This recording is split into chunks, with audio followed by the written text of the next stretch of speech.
I went up to one car and a couple of young Māori kids and I said, you're in a dangerous place here because I'm just about to drop this tree here and it's going to fall on your car.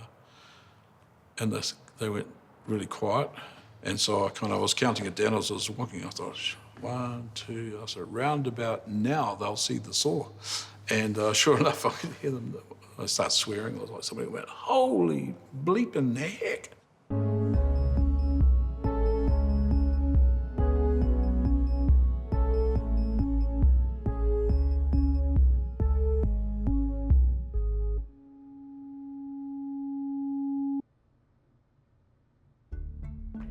From 1975 to 1985, Māori activism dragged the Treaty of Waitangi out of obscurity and into the consciousness of the New Zealand public.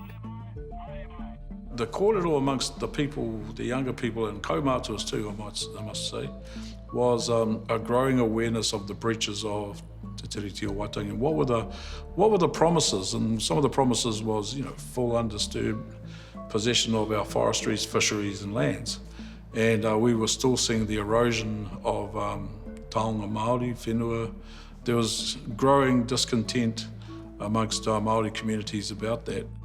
Mo te tau e waru te kaumārima, ka mārama ke ai te marea ki te mana o ngā kōrero mo te tiriti o Waitangi. It was really important to me as a 15-year-old to truly understand the treaty and Te Tiriti and the difference between them. Before very long, the Crown discovered that in saying it was going to honour the treaty, that it had not understood what that would mean. Te Tiriti was out of the box and the Crown was trying to put it back in the box. In 1994, the government proposed a fiscal envelope, a $1 billion cap on Māori treaty settlements with full and final settlement. In other words, an expiry date on the Treaty of Waitangi. Like it or not, this is a New Zealand exercise. And if New Zealanders want to walk away, we can't stop them. The ambition was, of course, just like fisheries, to sweep the treaty issues off the table once and for all. For us, it was not about we want more money or a better deal. It was Te Tiriti o Waitangi to us was he kawanata tapu. It was a sacred document that our tupuna put their mokos on, their tohus on, and it was a blueprint for how we would live together moake tonu atu. That was the plan. One of the important things in the early 1990s was that this was a time of huge economic and social upheaval, especially for Māori, because when National was elected in 1990, they set about the $1.3 billion of benefit cuts, which was actually more than the fiscal envelope. The Employment Contracts Act, which had huge impacts on Māori. There was a recession. So the socio-economic upheaval and turmoil for Māori was at the same time as the political. Atu I ngā tōpito o te motu, whakakāwatu ai ngā Māori e whakahē ana I te aukatinga moni nei, ka tapaina te rōpu nei, Operation Māori Nation. We're going to write tino rangatiratanga across the sky.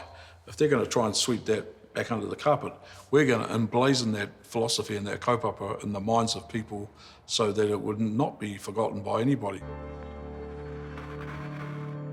The day that was chosen was the 28th of October, which was the anniversary of the signing of the Declaration of Independence.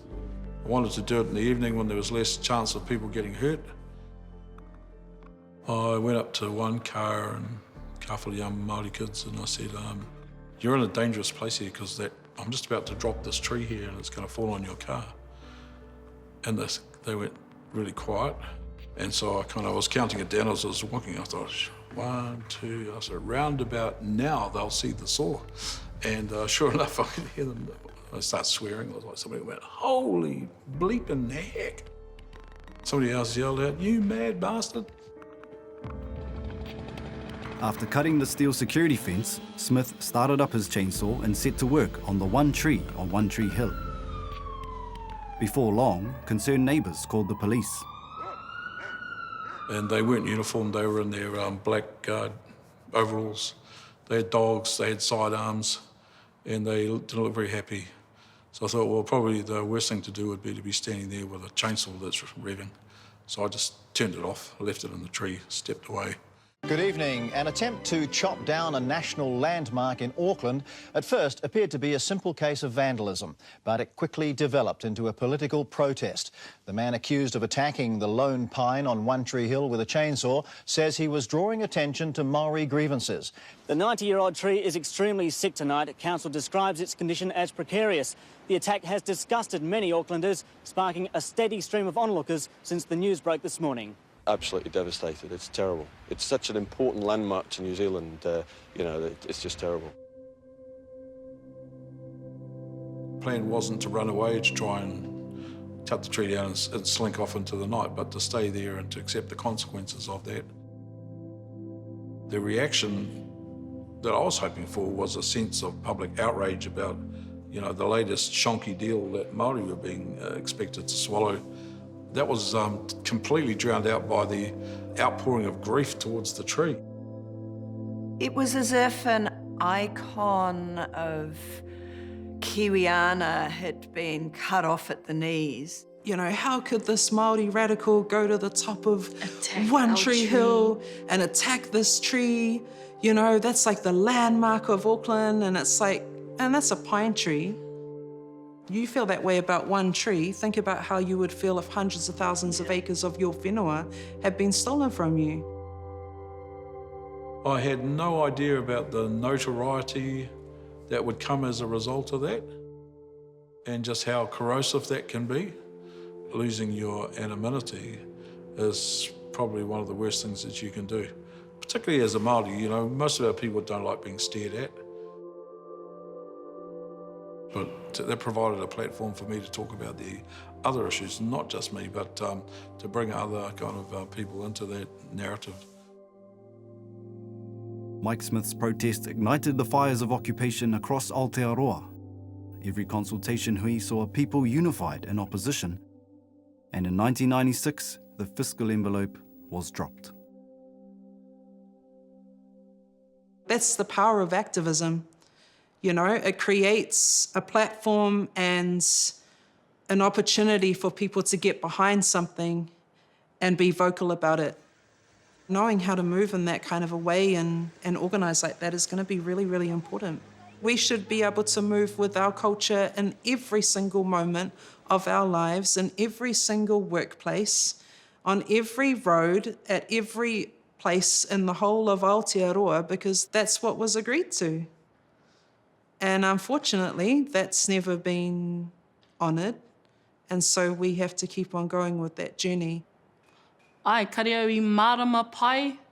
Hea hai kare te kāinga pāpā. He oi, I roto i tōku whakaro i taku tamarakitanga, I kite au ia pāpā hei I tētai kaitiaki, momo kaitiaki, ki te tiakia I tō tātou ao, I te whenua, a koera te me nui. Ko te awa, ko te awa ko au. Ka māwiwi te awa, ka māwiwi mātou. He oi anō, nā mātou te he. Ngari ko te mea pai, ko mātou te rongoa. Ai. Nō reira, ai he ua, engari, ka whawhai tonu mātou.